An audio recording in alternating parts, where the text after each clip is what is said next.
আসসালামু আলাইকুম প্রিয় দর্শক, সবাই বলতেছে আজকে রাসূল সাল্লাল্লাহু আলাইহি সাল্লামের জন্মদিন, কিন্তু কাউকে বলতে দেখছি না রাসূল সাল্লাল্লাহু আলাইহি সাল্লামের যেদিন জন্মদিন সেদিনই মৃত্যুবার্ষিকী 12ই রবিউল আউয়াল সোমবার দিন রাসূল সাল্লাল্লাহু আলাইহি সাল্লাম দুনিয়াতে এসেছিলেন। আবার ঠিক সোমবার দিনই তিনি দুনিয়া ছেড়ে চলে গেছেন।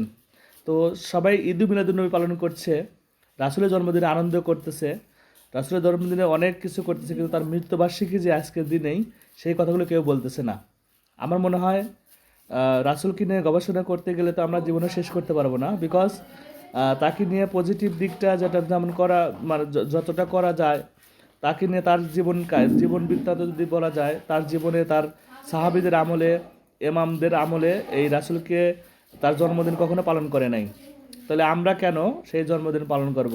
আমরা অবশ্যই রাসূলের জন্মদিনে রোজা রাখতে পারি, সোমবার দিন আমরা তার জন্য দোয়া মাগফিরাত করতে পারি, বাট আমি মনে হয় অতি